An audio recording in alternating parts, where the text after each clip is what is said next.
Again, it's totally my honor to introduce the introducer. That's so meta. All right, well- again, I asked her if she wanted the whole hail to the chief introduction. She said, no, just a tiny thing. So I would just say that Dr. Greenberg is a friend. She's an anthropologist. She is an expert on social movements. She starts, as many of you know, by studying youth movements and social movements in the former Yugoslavia, and keeping her focus on, again, on activism, minorities, and including migration and human rights. She has been also specializing on questions of law and human rights, working again on these very exciting projects on human rights, international tribunals, and questions of European identity in general. She is, again, an anthropologist, but she's also an affiliate of the European Union Center, of whom we are very, very proud. So again, it was a short introduction, and so it's my pleasure to give the floor to. Thank you so much. Okay, appreciate that. So I'm going to stay seated since this seems a bit more informal, but it is my absolute pleasure and honor to introduce Professor Damani Partridge. Damani Partridge is Professor of Anthropology and Afro-American and African Studies and a German department affiliate at the University of Michigan. He's the author of Hypersexuality and Headscarves, Race, Sex, and Citizenship in the New Germany, which was 2012 at Indiana Press, and the new Anthropologies of Europe series, which was one of the premier series in the field, as well as numerous articles, and I won't read them all, but I'll read a couple of the titles because they're so fantastic. We Were Dancing in the Club, Not on the Berlin Wall, Black Bodies, Street Bureaucrats, and Exclusionary Incorporation into the New Europe in Cultural Anthropology. Holocaust Memorial, Monumental Memory Amidst Contemporary Race in Comparative Studies in Society and History. And Hostility as Technique, Making White Space in a Black City, Observing a City Over Time through Collective Filmmaking and Collaborative Research in Anthropological Quarterly. Among others, he'll be talking today about his 2022 book from the University of California Press, Blackness as a Universal Claim, Holocaust Heritage, Non-Citizen Futures, and Black Power in Berlin. And he also directs the Filming Future Cities project in both Berlin and Detroit. Across this body of work, Professor Partridge has interrogated the ways that gender and race shape the conditions of possibility for citizenship and inclusion in contemporary Germany.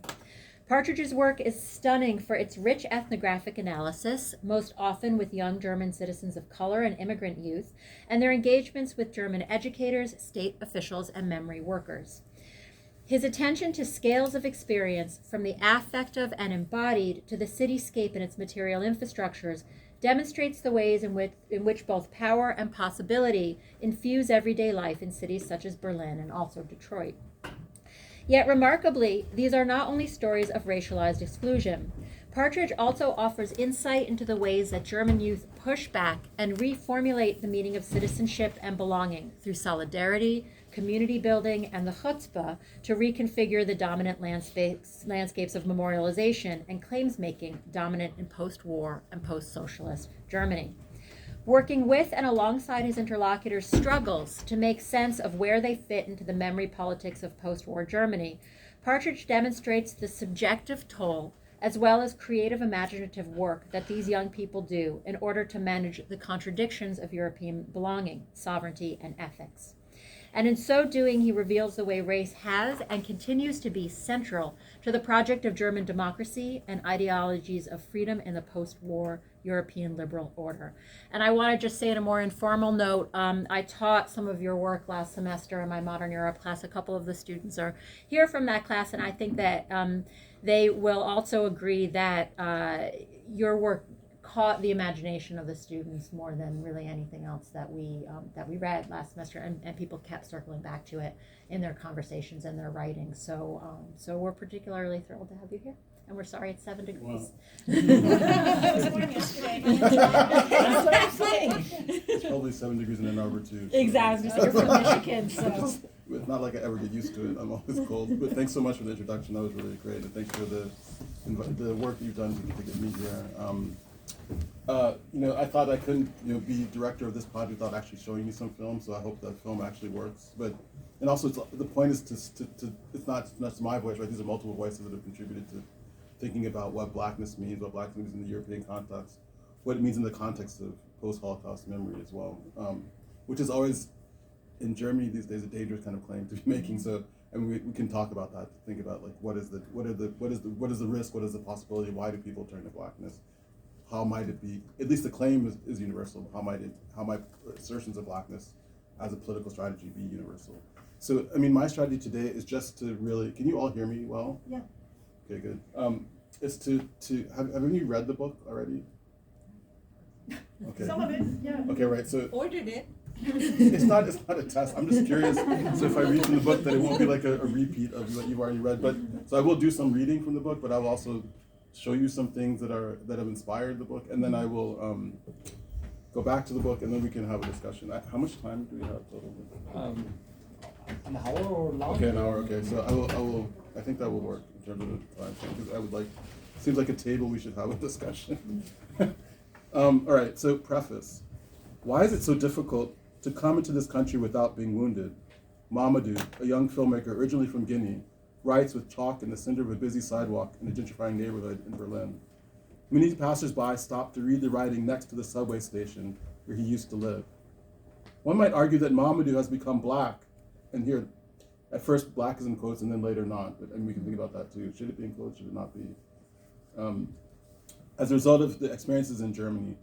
He has been told by lawyers and bureaucrats alike that the only way that he can stay is if he has a baby with a German woman or gets married to someone who holds a German passport. But he has resisted these avenues of tolerated existence and found another way to stay, at least for the medium term. Shortly after his arrival in Berlin, Mamadou joined a theater group researching, writing, and performing a play on Black power. Here he learned to raise his fist like the Black American medalist Tommy Smith and John Carlos in the spirit of the 1968 Olympics. Mamadou has since become an actor in the full sense of the word. He is learning how to play a role, and he is enacting social change.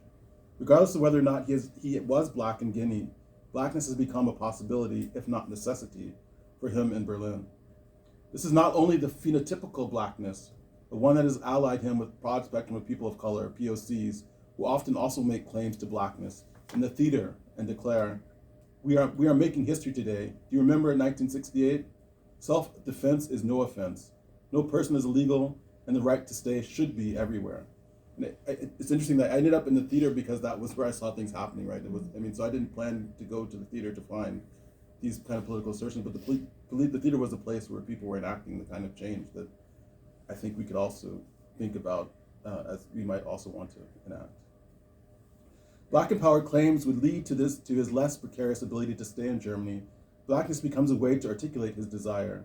Blackness also expresses his position in relation to Enlightenment claims to universal freedom, participation, and citizenship.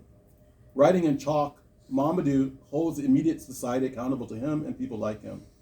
The point here, though, is not that blackness should become the basis on which all racialized and minoritized people or subjects make political claims in liberal democracies, but that the claim-making tells us something about the systematic failures of these kinds of political communities, at least as far as those who claim blackness are concerned. This book is aware of the problematic of what Jared Sexton calls people of color blindness, that the broad spectrum of marginalization or the original disavowal cannot get at the particularity of anti-blackness as a slave thingness. On the one hand, it recognizes the slave thingness has not been historically stable, even if those of African descent are almost always central players in that dynamic. On the other hand, claims to blackness, particularly when the historical and global persistence of anti-blackness is taken into account, can be centrally understood as claims for the necessity of another kind of world that then also recognizes the originary exclusion of blackness in spite of the persistent and continued insistence that Enlightenment freedom is universal. In this sense, claims to blackness are the opposite of a return to ordinary pre-populist democracy, but point to the need for something altogether different. This book then is based not only on the claim, but also on what the claim could and does mean in terms of everyday practice. While the research that led to this book is situated primarily in Europe, and it seems to change the stakes compared to those to claims to blackness in North America, the Caribbean, or South America, for example, The continued transnational connections also make Europe a relevant location from which to consider, claim, and mobilize Blackness. Even here, whether in subtle or explicit forms, state-organized or informal expressions of white supremacy are no less odious.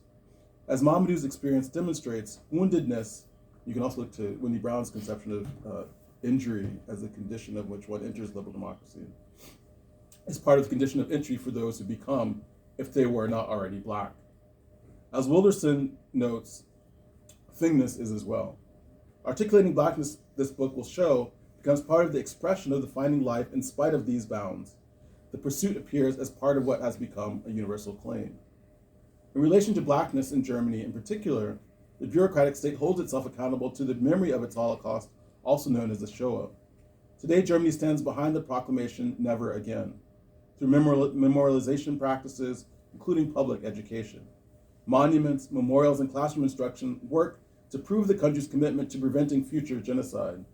While neo-Nazi ideology and violence persist, there remain strong and continued efforts to counter anti-Semitism. In this regard, Germany has come to see itself as a global leader in opposing anti-Semitism and anti-Semitic violence, while increasingly focusing its educational practices on those perceived as immigrants. And here I put immigrants in quotes. In fact, many are not immigrants. They were born in the country, or they have been there and plan to stay. Right? At the same time, and some have German parents too, but they're nevertheless seen as immigrants. At the same time, activists fight to counter other forms of insidious contemporary racism. Germany's World War II defeat forced West Germany in particular, to atone for the form of racialized violence that led to the Nazi Holocaust. And yet, Germany maintains an image as overwhelmingly white and European. Attending to the contemporary dynamics of racism as they relate to the historical acts remains an issue.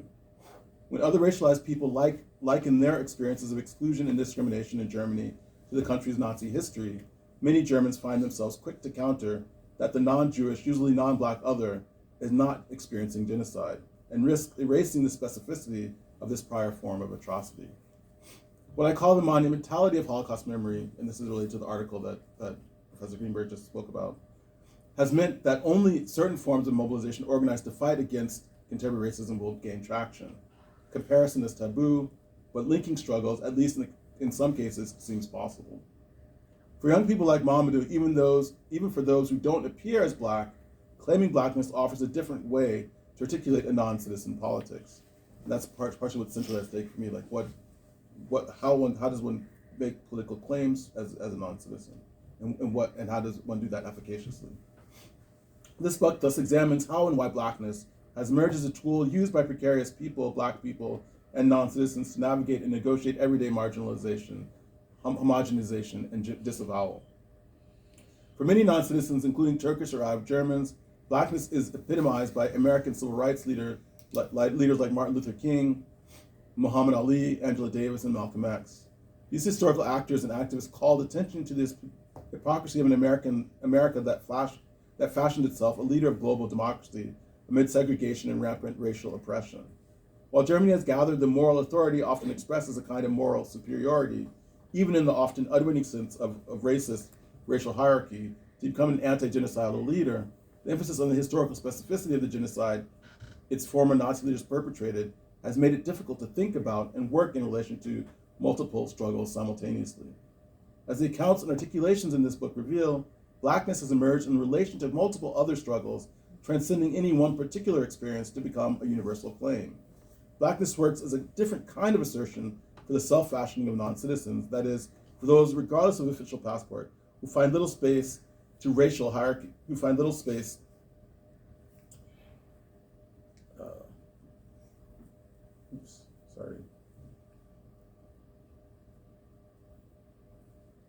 I lost my place.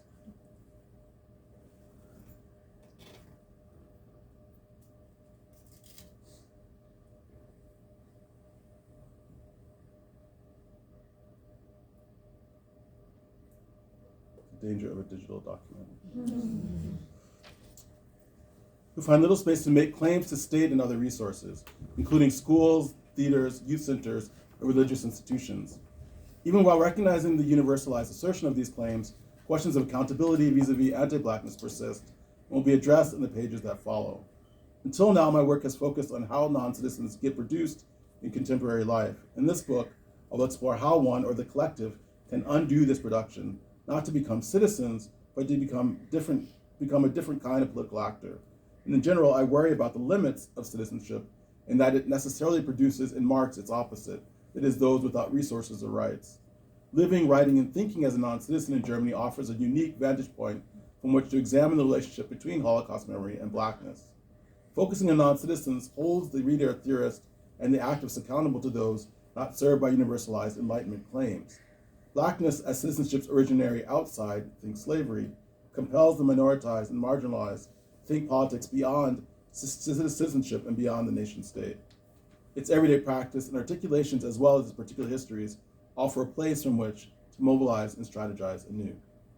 Thank you. So I'm just going to show you an example of the stakes from the perspective of someone who is configured in this claiming Blackness. Mamadou actually, who has a film that he made as part of this Filming Future Cities project in 2015, which was the so-called summer migration in Germany.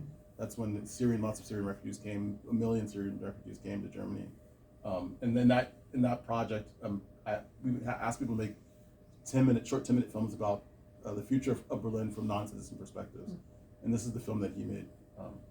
So I hope it works. Let's see.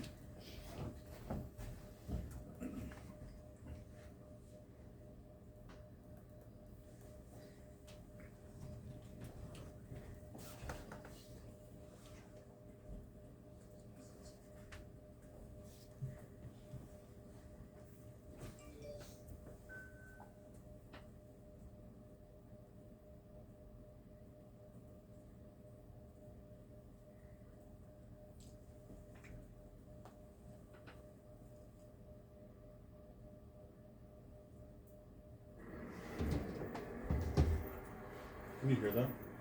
Yeah.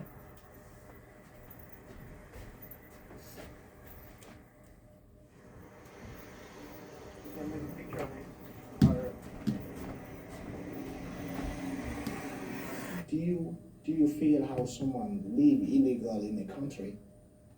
Do you know how that's painful? How that is hard? You don't even know. You got no idea.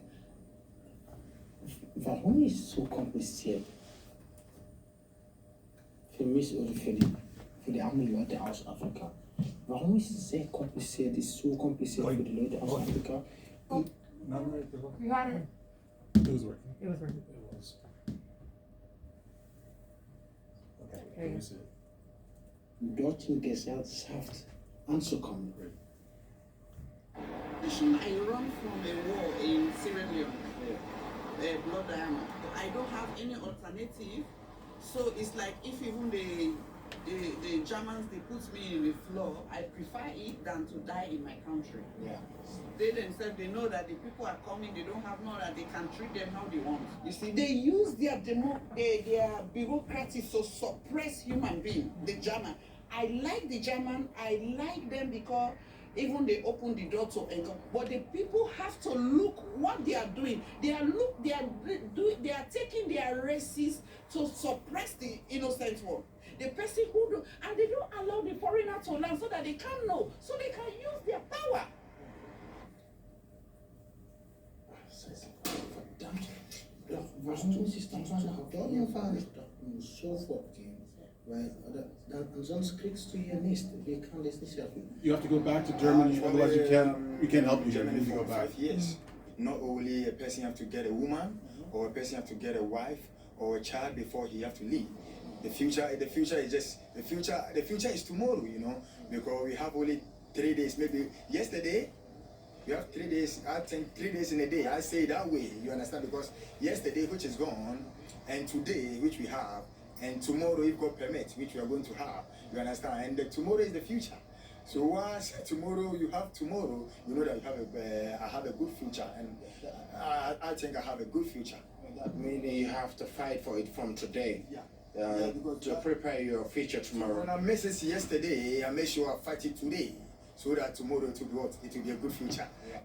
Then afterwards, I went to this theater group. They helped me a lot. They helped me a place to stay. I mean, they was covering, they was supporting me with all those situations. I mean, I appreciate them. I always thank these people. Hallo Ibrahim, good morning. Good morning, Ibrahim. Hi, Hi. willst du Theater mit uns machen? You want to be theater with us? Ich bin der Ibrahim, ja. Super. Also bei uns hier ist nicht so einfach mit uns zu arbeiten ohne eine Arbeitserlaubnis. It's not so simple to work with us without a work permit. Die riesigen Theater, weißt du, was ich meine? We're a big Das theater. Größere. Die Sache ist, wir können mit dir arbeiten, aber nicht offiziell. We can work with you, but not officially.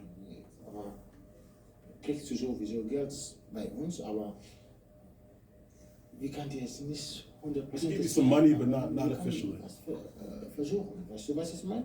Someone want to go to school, why just don't let the person go to school? If someone want to learn a job, let the person learn a job.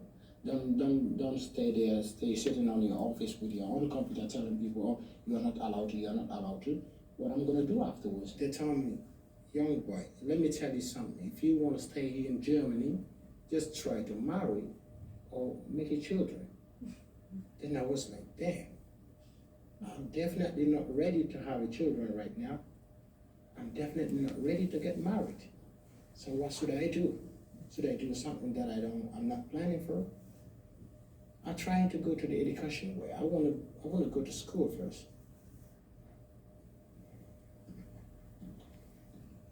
Hey, Ibrahim, Herr Balde, genau. Ich wollte dir die Wahrheit sagen, weißt du? Ich wollte dir gerne helfen, aber die wichtigen Sachen ist hier in Deutschland zu bleiben. I want to tell you the truth. Die meisten Leute aus Afrika If you want to stay in Germany, most people from Africa, Baby zu haben you either have to have a baby oder jemanden zu heiraten. or you have to marry someone. Das ist das schnellste Weg, That's the fastest way hier zu bleiben. to stay Do you here. feel meeting someone who doesn't have document, or the person tried to tell you? I got pregnant. He asked me to marry, and I thought, maybe he just needs documents. And I asked him, you need documents, or why do you like to marry me? Because I never wanted to be married, not with him and not with anyone else. So I thought, and he was completely disappointed. And we had a big fight because he didn't need any documents. He just loved me and wanted to marry me. And I wanted him to stay with me and the child.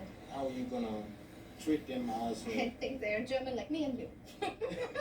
I'm still. You live here, so Yeah, I a live part here. of you is German. I'm very proud of it, but I'm still not. But Okay, come here.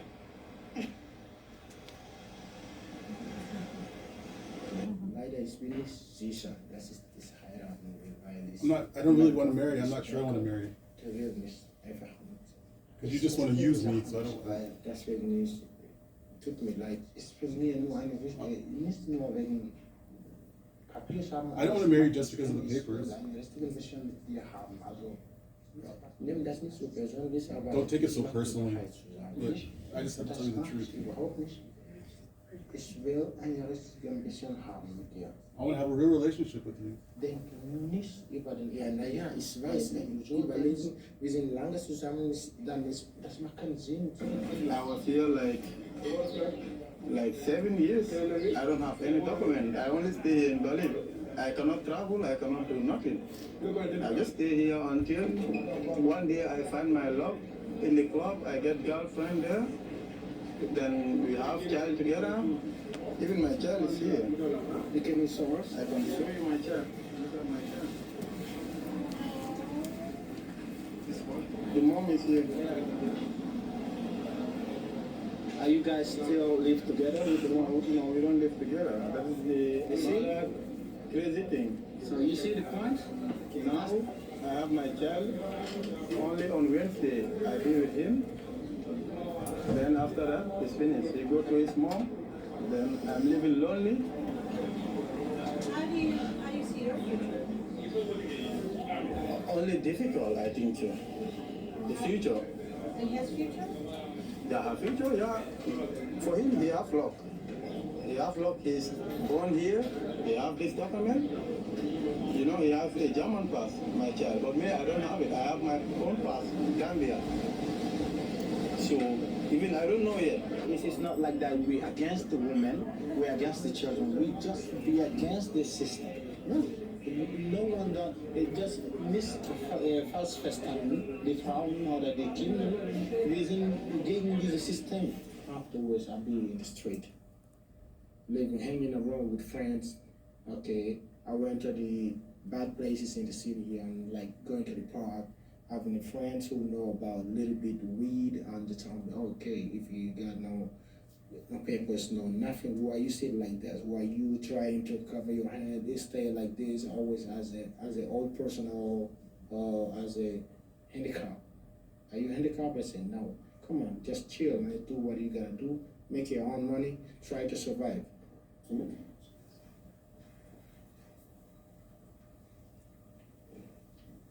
I don't really understand why you. I tell you about another things different than going to police park and doing that kind of stuff. Look at some all those stuff is illegal way. I don't want to do that. I don't want to be in the street and sell weed or other stuff. It's not my things. It's not my dream. I want to learn something really, really important for my future. That's what I'm looking for. You understand what I'm saying? Hey, this morning now, what things? I can't land in the street. What's your problem? I'm going to land in the street. I don't. It's first thing. This was my student here. What's my student? Why are you here then? Is that here, the gun side here, one of the. Okay, I use my blood on top. This is my the place. king here. I'm the king. It's like I'm living this world, but it's like I'm still in jail. I'm not allowed to do nothing. I'm not allowed to go to other cities. But now, this last year, they tried to change it. You stay as an immigrant in Germany, now you're allowed to move to different cities. But all of those things is horrible. How can human being live in a country that you're not allowed to move? I just want to let people know we have to be against this system. They have to change something. We have to attack the system.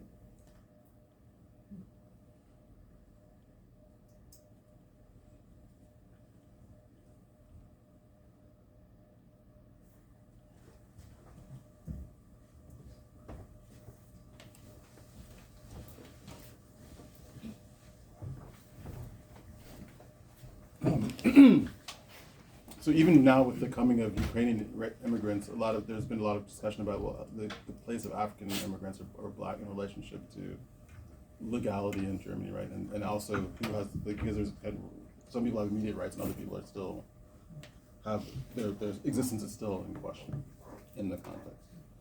So this section, the last section is called "The Rehearsal is the Revolution: Insurrectionary Imagination."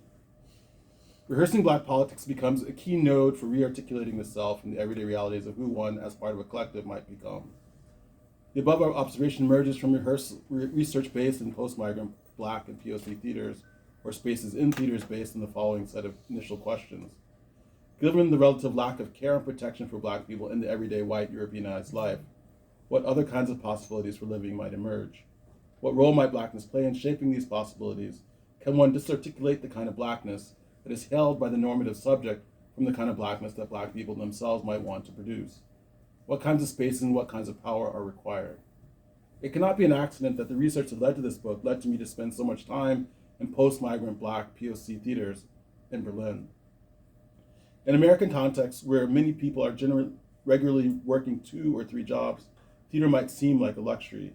If one is to think seriously about systematic change, though, the arts more broadly, and theater in particular, should be thought of even more in the United States as a kind of necessity. And as I will show in the chapter, if you read it, you'll find out more, the rehearsal might become the main site of possibility for practicing and thus realizing new social life. Insurrectionary imagination. In an interview with the artistic director of the Youth Theater of Berlin, now called Theater X, about what he was trying to achieve, he chuckled and then pointed out in German, quote, It's the rehearsed revolution. It's the rehearsal for the revolution. It's the practice hours. It's not the dress rehearsal. It's actually before that. It's the rehearsals. It is a space where theater is happening, and theater is the laboratory for insurrectionary imagination, close quote. It's critical to understand the importance of the rehearsal in order to think through the relationship between theater, creative imagination, and the possibility for politics based on a social change, in this case, a politics based on claiming blackness. The theater production that I rehearsed and followed over more than 6 months in person, much longer remotely, emphasized both improvisation and the contemporary relevance of Black power. The stage performance was not the main point. The main point was the rehearsal. The rehearsal space was a known, familiar, relatively comfortable space that allowed for experimentation.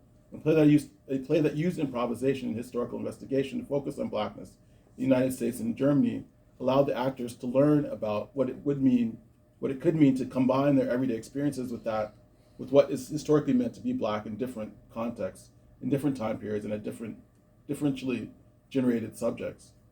The rehearsal space became the space that allowed for the actors to practice for their everyday life, to turn everyday life into practice, while then also practicing for the stage performance. The experimentation that took place in the safer space of the rehearsal space allowed the actors to develop the skills for the necessarily revolutionary imagination. The rehearsal as an everyday revolutionary practice is what would ultimately lead to the revolution, not as a sudden break, but as a planned methodological social transformation. Funding. Of course, funding is an issue, but the theaters where I spent most of my time, particularly the Youth Theater Bureau of Berlin, were used to getting very little funding. They were also used to linking their theater acts to participation in demonstrations. In the Youth Theater Bureau, which relied on external funding for youth programming, the same people were there year after year, and even 5 years later. Some had already aged out of youth status, some had never been there as youth. For many, the theater became the center of their lives, even if they had jobs, were in secondary school, or were working their way through the academy. The theater as a collective, self-governed, self-initiated space has also been critical to its longevity and impact. The Youth Theater Bureau, Theater X, does receive some state funding, but it must regularly apply for public grants to operate. Even municipal youth centers with once regular funding sources have turned to more irregular grant funding as broader political initiatives and agendas change. An anti-racism group in Berlin, Kreuzberg, where I spent a lot of time in the 1980s, also once existed in a similar way. Well, the buildings where they met has been bought and renovated, and they eventually had to move out. Their model was to use all state funding in order to not have to, was to refuse all state funding in order not to have their agenda controlled. They relied on sort of what we might call welfare funding. They had work, but they were not reliant on capitalist logics, as former Chancellor Gerhard Schroeder, Social Democrat, and Angela Merkel's predecessors pushed reform. This possibility disappeared. Many of those who were part of the original anti-racism initiative ultimately had also to rely on grant funding and turn to the state. Philanthropic organizations do not have the same kind of importance or impact as they do in the United States. Most of this funding is public funding. I'm just going to turn to a kind of conclusion for today. So, from claiming Blackness to Black liberation. If anything is universal, it is anti-Blackness, but this book has focused on Blackness as a universal claim. Why does one claim Blackness and with what effect? It is certainly not to experience life as the thing, as will just in my claim, but to think, work, and live through the agency of Black power. Germany symbolizes a particular case in the sense that a previous iteration of its government orchestrated mass murder. The Allies negated essential punishment, a divided nation state after 45 years. The newly unified country then emerged as a locus of apparent liberation. But immediately those on the outside of normative Germanists experienced massive violence, alongside the systematic racism they had already faced. Nationalist actors attacked Vietnamese homes in newly liberated small towns. Former East German contractors and foreign students from Mozambique and Angola had to hide in their rooms while neo-Nazis took over the streets. In the same period, those in the right wing burned down Turkish German homes. I lived in West Germany in 1989-90 and saw graffiti all over my town, exclaiming Ausländer raus, foreigners get out, and Turks get out. Once my classmates started yelling at two men with dark curly hair walking down the street in the middle of the town, telling them to leave. Notably, my own Blackness did not seem to them to pose the same kind of threat. Part of the appeal of American Blackness is that its more universal attraction and occupying presence.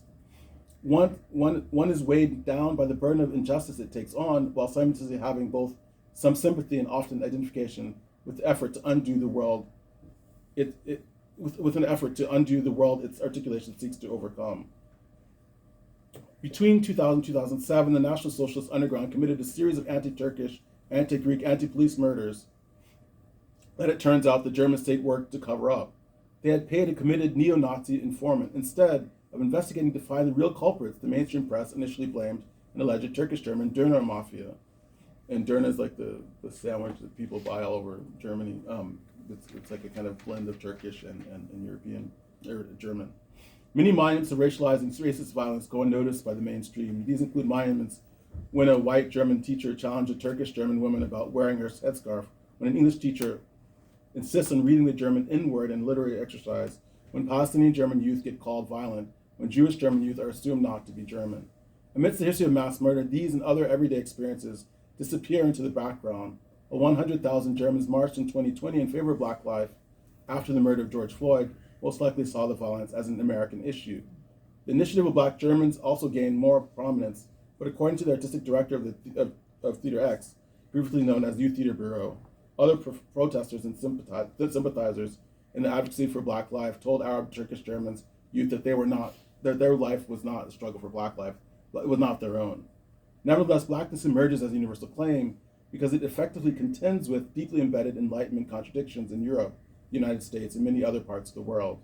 It interrogates the claims of liberation from the perspective of those who have yet to experience real freedom, those never addressed in the original liberatory pronouncement. Again, Locke advocated freedom while holding stock in slavery.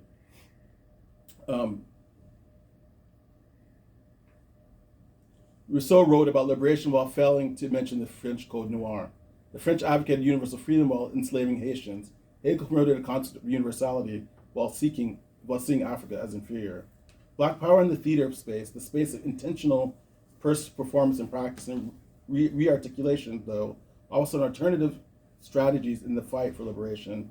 Youth Theater Bureau learned with and reenacted Black power as a way of practicing and equipping oneself for everyday life, particularly life as experienced through the contemporary racisms. Black power offered tools. Black power, as articulated in Youth Theater Bureau, offers a more accountable path towards liberation. It is not from the position of enlightenment, but from the position of Blackness that we all might become truly free, necessarily against the constraints of what Bell Hooks calls imperialist white supremacist capitalist patriarchy and what Poir calls debilitation.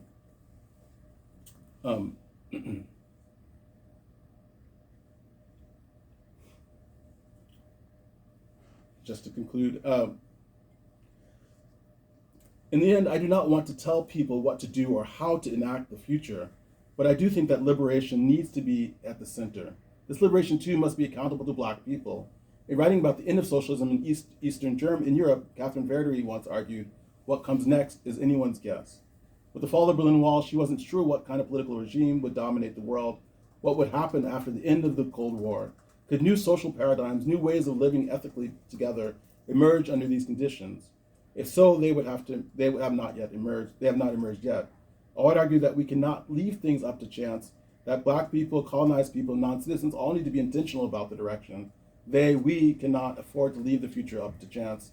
We could all take the streets now, but we need local critical organizations with transnational links to help formulate, practice, and enact our own new tactics. Thinking through Blackness also means thinking beyond the human rights, or even the body or the body politics as the grounds for that emergence. In the meantime, we will be rehearsing in spaces we designed to cultivate ourselves and our insurrectionary imaginations. Thank you.